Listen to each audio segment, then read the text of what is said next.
Well, today's question is pretty much I have a question. And the question is gold better than money, cash, hard paper? So I'm actually standing right next to this trailer. I have this trailer. I bought it for a killer deal. I got it for 1700. I put an ad. I did some simple repairs, just cleaned it up, took some pictures, put it on Facebook Marketplace, and tons of people have been interested in buying my trailer. And then I got one message, and somebody's like, "Would you accept gold for the trailer?" Gold? I've sold numerous things, tons of different things, but I have never took gold as my payment. Everybody knows gold is worth a lot. As of right now, gold is 1,750. But how do you, like, I can't just have a bar of gold or gold flakes and go to McDonald's or Walmart and say, hey, I want to buy groceries and sprinkle some gold and expect some change. So, what all does that even mean, or how does that work? I've seen tons of people talk about buy gold for the long term. Yes, for the long term, it's good. But I bought this trailer to do simple repairs because I knew it was the price that I got it for. It was worth double, maybe even triple if I could get the right buyer. But I am going for double. And I do have the buyers, especially this buyer. They always say you're looking for a motivated buyer, and I'm a motivated seller. So we're just trying to make deals. But then if you give me gold, how do I transfer that into cash? And the thing is, when you start breaking it down, I'm asking 3,500. The offer the guy gave me, he said, I'll give you 2.5 ounces of a bar of gold. And then the next offer, he said, or I could offer you 3.5 ounces of powder. What makes the difference? Why are you offering 2.5 of a hard bar that you actually melted and you made compared to 3.5 ounces? So you're offering me an ounce more. So technically you're offering me $1,700. So then you start kind of like wondering, why are you offering more than what the trailer is worth? Is it a scam? How are you getting this gold? So I asked the guy. I sent questions. Are you melting jewelry and turning it into gold, or are you recycling like phone chips, computer chips, different gold protected or plated electronics, or are you mining panning? It took him a while. He actually spent a couple of days, so I finally got an answer.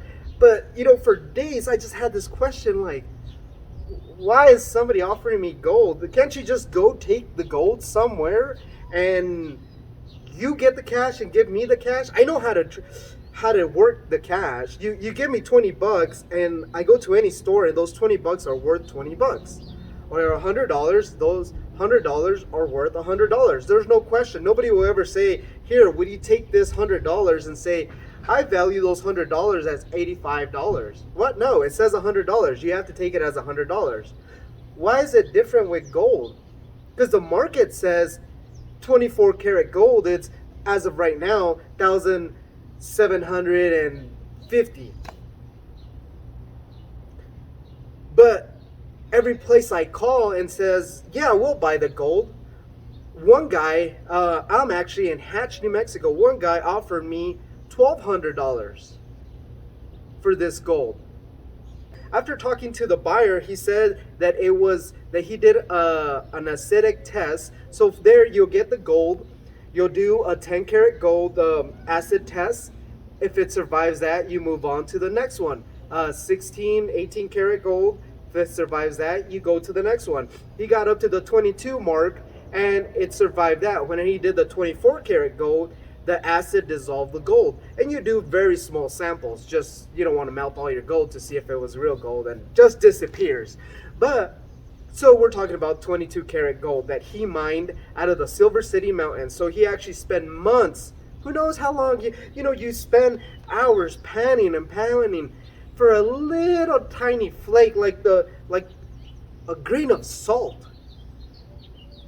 And you spend hours, months, and it's valued at a certain value, but the buyers want to buy it at a lower value. It just kind of makes it kind of hard because, like, honestly, you put all these hours, and it's like, let's say if he had those 3.5 ounces, if he spent months, technically he could have got a minimum wage job and used that money.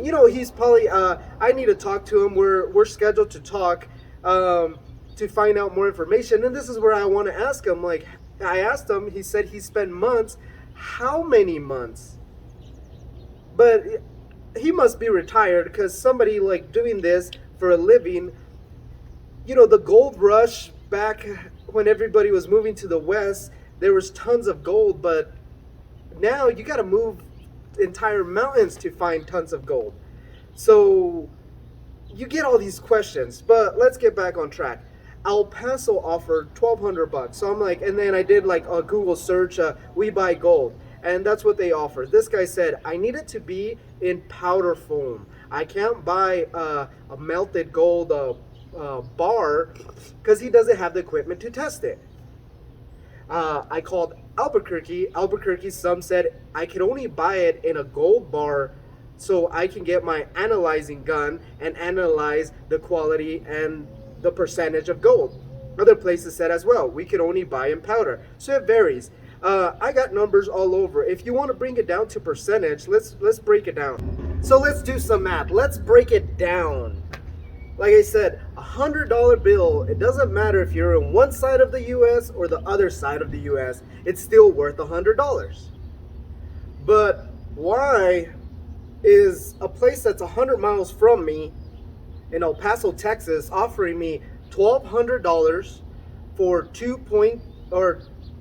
22 karat gold, where in Albuquerque, double the distance, 250 miles away, it's offering me different prices, being 80% under market. Today's market price is $1,655. So they're offering me $1,300. So let's say El Paso is 73% under, or they're giving me 73% of market price, where Albuquerque is giving me about 80% of market price. I did find one place that did offer 93% of market price. So that one I was the most interested in that one. But then it kind of turned around to him saying, I need to double check and confirm with them if they're the ones who are going to buy, because I had different buyers saying I only buy gold bars. Other ones, I will buy it in its raw state, powder, flakes. When you break it down, so for $1,200 for the 3.5 ounces of gold, El Paso at the end would give me $4,200. So $700 more than what that I'm truly asking for this trailer. But then you get into the Albuquerque. If you had the 3.5 ounces, it's $5,416 if I can take it to the one in Albuquerque that was giving 93% of market price. That is $1,916 over what I'm truly asking. Then you have all these questions. It goes back to the original question. Is gold better than hard cash? You start getting all these questions. Why, if you only travel 100 miles or travel 200, 300 miles, you get better prices. And that's doing a little study work. We have the internet. You could Google and ask any questions and check and make tons of calls and find out what are the requirements and who will pay the most. But then I run into the situation of, how do I know if this is real gold? What if I'm just getting sprinkled sugar sand from Walmart, the one that you put on the cakes? It looks like gold. You can buy fake gold. How do I know if it's real gold? And that's the reason I want to take it direct to the buyer. I did talk to the customer and I told them, we can work out a deal. I drive to Silver City, I pick you up, we go to El Paso, have them analyze your gold, he buys the gold, gives me the cash, I take it to the trailer, and I will help you move the trailer. Or the same thing, do I want $2,000 more extra? I could take them all the way to Albuquerque. It's kind of strange to like pick up a random stranger and say, hey, get on, we're gonna go sell your gold, and spend the next 6 hours, 7 hours, because we got to go and come back together. And then the person saying, hey, you wanted 3,500 for your trailer. The guy gave you 5,000.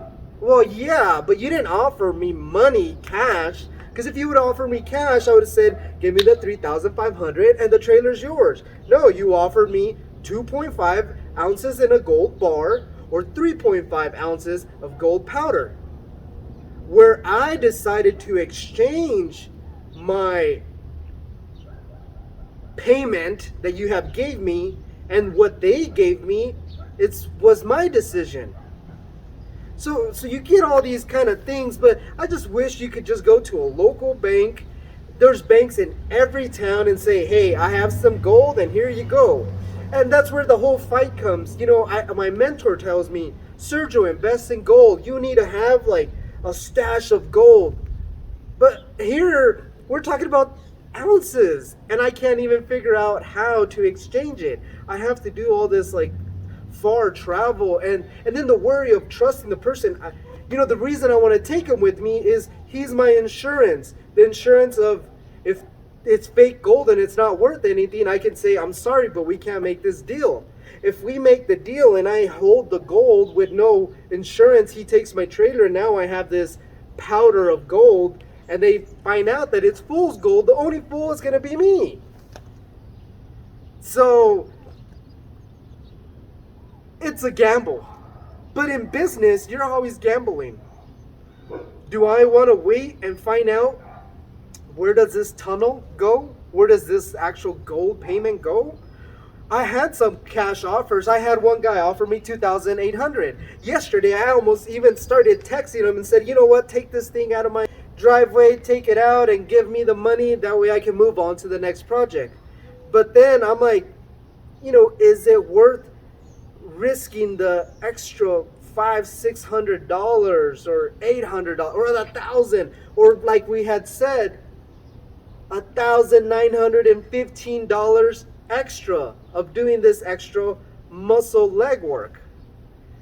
But at the end, people who say they have $10,000, $100,000 in gold, how do you exchange it? And mostly people buy like a gold coin that has pretty much a market value. But again, every place is going to buy it under market value because they're a business. They're not going to say, oh, that gold, that ounce, as of today, it's $1,755. I'm going to pay you that exact amount, and I'm going to hope that tomorrow the market goes up, or I'll sell this coin 10 years later where it'll be worth maybe $3,000 an ounce. And that's what people who have plenty of money rely on. I'm going to stash my gold, my money, and turn it into gold, and then in 10, 20 years, it's going to double its price. Well, I do simple things. I bought this for $1,700. It's selling for $3,500. I'm doubling my money. And this is something that I could have bought yesterday. I could have sold today. I just buy and flip, and I do all this kind of stuff. Long terms, if things last over a year with me, or like half a year, I'm like, oh man, I need to get rid of this so I can move on to the next one.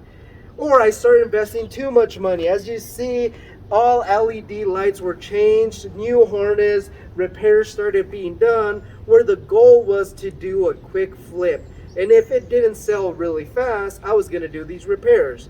But what do I do with this gold situation? Yeah, it's mind-blowing. So, well, let me know in the comments what you think. Is cash better? Because you can go to any store and use it. Gold, you got to go to these specific people that you might be traveling an hour, 2 hours, 3 hours. You might have very hard finding somebody to buy it, and the price that you bought it might not be the price they want to buy it for. where there's just all these questions. But really, is gold better? Maybe for the long term, it's better. And for people who love gold, my mentor did say if you ever hold gold in your hand, not that I really have hold or been interested, but if you hold raw gold, they just say the beauty in it, you fall in love with it. You're like, oh my God, I want more of this. But I don't know. I'd rather have the green paper. Yes, it's losing value, but it's not good. The value, if I buy that, if I use that $100 bill, people say in a year it's going to lose its value. What stuff is inflating, but it's still, if it says $100, it will still buy $100 of things. Those things might have gone up because of labor and transfer and fees and importing and storage and all kinds of stuff. Yes, that thing that cost $100 might cost $110. Or maybe whenever you would use those $100 to buy something, they used to give you change back, but now they take all your money. But it's still worth $100. So, I don't know. We'll see. But I'm pretty hoping soon I will have this trailer sold to one or another person. It would be kind of cool if I did gold and have a cool story to tell. And I definitely gonna tell you guys. But that was this. That was my talk. That was my questions. Is gold better than cash, or is cash still the king? You know, gold was good back then. Cash is the king now. Now, eventually, everything's gonna go to digital, and you know, Bitcoin and all these coin exchange things. But at the end, you can't just go. You need cash. People like recognize cash. It's a currency that every country knows it, and if you bring me money, I will know if it's real because I'll grab my money pen and I will test every bill and I will say, it passed the test, this is money, and I can go to a store and buy it. But that's it. Well, let's see what all happens. I hope you enjoyed this video. If you did, if you like the content that I'm providing, I love making videos for you guys. These are the things. I'm glad you guys can hear the thoughts that are happening in my head. I hope you're enjoying this. My name is Sergio Pedregon. Please like and give a comment. Tell me what you think. Thank you very much. I'll see you. Bye-bye.